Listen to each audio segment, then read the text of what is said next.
This is Mac OS Ken. Partial stories from Bloomberg and CNBC. AI is moving into Mac apps, and curses to Apple TV Plus.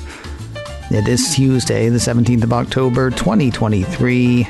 I'm Ken Ray, and this is news from Mac OS Ken, brought to you by yours truly and sponsored by SimpliSafe. Get 20% off your new system when you sign up for Fast Protect monitoring at simplisafe.com/macOSKen. This show is also supported by people like you, patrons through Patreon. Find out more and add your support at patreon.com/macOSKen. It's going to seem like there are only 3 stories today, but the first story is actually 4. Or 2 if you do it the way Bloomberg and CNBC did. Remember the level-headedness of Evercore analyst Amit Daryanani's take on iPhone sales? Yeah, get ready to miss that. I told you yesterday of the analyst pointing to stable demand for the iPhone 15 Pro and Pro Max models versus a year ago across most geographies. That was despite a drop in wait times across the board for the Pro end of the iPhone 15 line, with the shortest waits in China coming in between 18 and 21 days for both the Pro and the Pro Max. Going more negative than the Evercore assessment are 2 firms highlighted in a piece from Bloomberg, Counterpoint Research and Jefferies Group. Starting with the Counterpoint take, Bloomberg says sales of Apple's flagship device are down 4.5% compared with iPhone 14 over their first 17 days after release, market tracker Counterpoint Research estimated in previously unreported figures provided to Bloomberg News. Not that it's all bad as far as Counterpoint's concerned. Far from it. First, that firm says iPhone's drop in China is mainly tied to an economy struggling to rebound from its COVID trough. Also, growth for iPhone 15 was huge in the States, posting a double-digit rise over 2022 in the first 9 days of sales. Why are we doing 17 days and 9 days?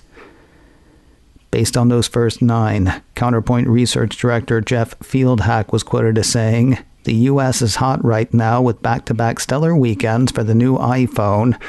It's a positive sign from the biggest iPhone market in the world, so definitely take some of the sting off the China numbers." Putting some of the sting back in was a group effort led by Jefferies Group analyst Edison Lee.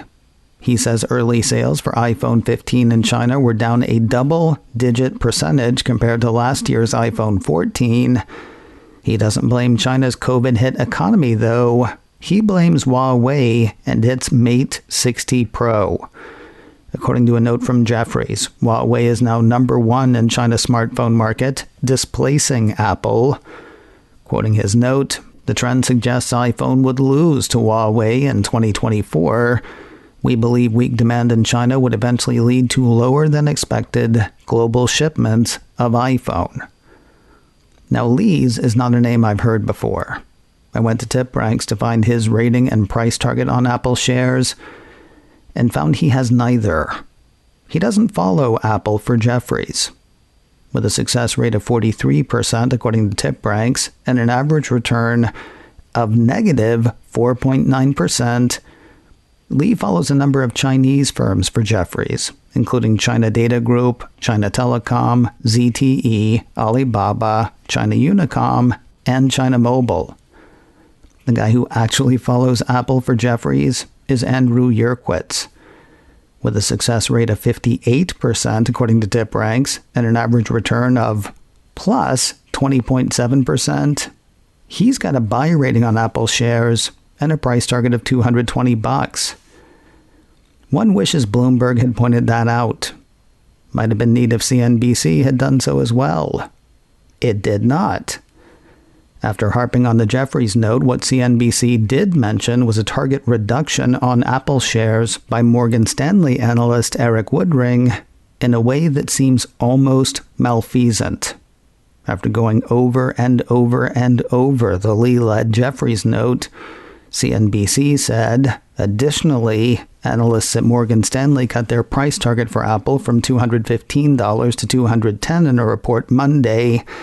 The analyst said they are now more guarded about the company's December quarter because of supply headwinds. They also cut their iPhone expectations for the quarter by 8%. Hold on a second, supply headwinds? Thank goodness for Apple 3.0, which posted more of the wood ring note. Quoting that, "We are now more guarded on the December quarter than our prior forecast implied, not because of worsening demand data points, but because supply, both labor and component, remains a headwind that is resulting in a push out of iPhone 15 Pro and Pro Max demand from the December 23 quarter to the March 24 quarter." And you see what I mean about malfeasance.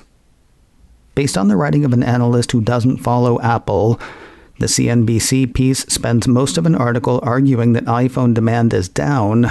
Then, supporting the bad news thesis, they say, and besides, this guy also says things are bad for iPhone. Except not exactly. Sales might be weak for the quarter, but that's because Apple can't make enough of them, not because not enough people want to buy them. Well, that and a stronger US dollar and an unfavorable 14-week compare for 2022 versus 2023. But I guess we shouldn't expect nuance from nationally recognized financial news organizations like Bloomberg and CNBC. While Morgan Stanley did lower its price target on Apple shares from $215 to $210, it also maintained its rating on them. The firm has an overweight rating on Apple shares. Again, it's the kind of information CNBC might have used to inform its readers, but what the heck do I know? A piece from Apple Insider had a lot more about the Morgan Stanley note, but my head kind of hurts now. Let's say we pick up on the rest of that tomorrow. More news in a moment, but first a word from today's sponsor, SimpliSafe, the right way to protect your home. We talked yesterday about SimpliSafe's Smart Alarm indoor camera. It's the one that lets the team at SimpliSafe keep an eye out for bad guys breaking in. With it, they can see, speak to, and deter intruders in real time. Here's the thing, though. Break-ins aren't the only things that can happen when you're away from home. With a range of hazard sensors from which to choose, 24/7 live guard protection, and the new Smart Alarm indoor camera work seamlessly as part of the SimpliSafe system to keep your whole home safe from break-ins, fires, floods, and more. Here's what I like. You decide what you need to keep your home safe. You're not worried about floods, but break-ins and fires freak you out? You're fine with the inside, but want a system to keep an eye on the outside of your home? With SimpliSafe, you can get prepared systems or choose just the elements you need to feel more secure. All of that with Setapp that I found amazingly simple. For a limited time, get 20% off your new system when you sign up for Fast Protect monitoring. Visit simplysafe.com/macOSken. simplysafe.com/macOSken. SIMPLI. That's simplysafe.com/macOSken. There's no safe like SimpliSafe. If you're avoiding the use of AI on the Mac, that's getting to be a harder thing to do. The folks at Setapp have published their third annual Mac Apps Report. A blurb on the report has some interesting stats on artificial intelligence, or AI, and machine learning, or ML. Hitting a recent developer study first, Setapp product lead Nicholas Savin said their latest Mac developer survey showed that 44% of Mac developers have already implemented AI and ML models in their apps, while 28% are working on it. As for their adoption, based on input from just over 1,200 Mac users, most of whom were in the US, The Mac Apps report says 42% of respondents use AI-based apps daily. Meanwhile, 63% of that 42% believes AI tools are more beneficial. And I, for one, love our incoming robot overlords. Backing away from the AI thing, there were some other interesting stats in the survey. On average, Mac users surveyed have 51 installed applications. Users use roughly 15 apps daily.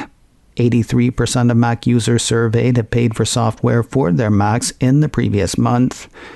While the firm says one-time app purchases are considered to be more cost-effective, it also says survey respondents prefer subscriptions since they can stop using and paying for the app in question at any time. Price and feature set tend to be the biggest considerations when considering a new app, and bad reviews and uncertainty about regular usage tend to be the biggest hurdles to download. A couple of important points to point out. Setapp is a subscription-based service, so bear that in mind when they talk about subscriptions. And the other thing, Setapp and its parent company MacPaw have sponsored macOS Ken in years past. That's not why I'm telling you about their study. They just did a study, and I thought I'd tell you about it. The full report is available at setapp.com/mac-apps-report. And finally today, curses upon your Apple TV Plus viewing. Just in time for Halloween, the Cupertino streamer is set to launch the DreamWorks Animation animated kids series, Curses.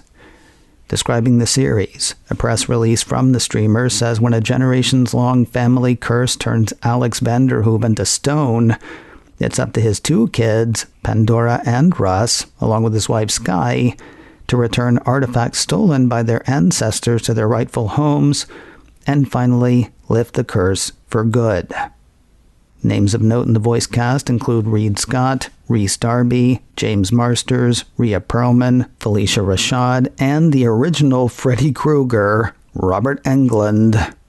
There are also recognizable voices from other kids series, including Gabrielle Nevea of Monster High, Andre Robinson of The Loud House, and Lyric Lewis of Waffles and Mochi.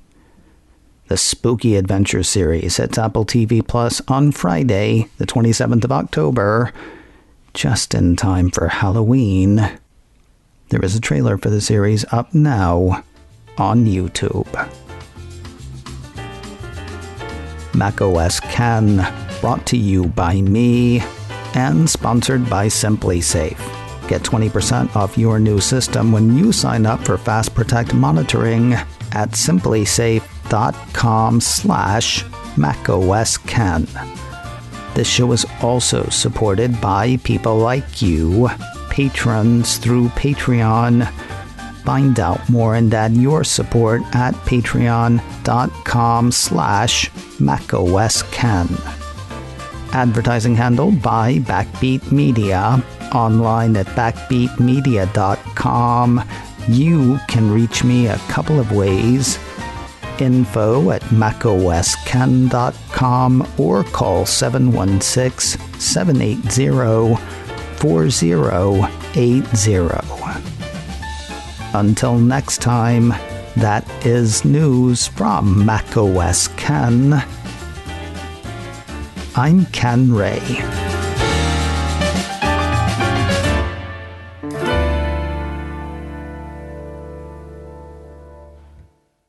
Ciao.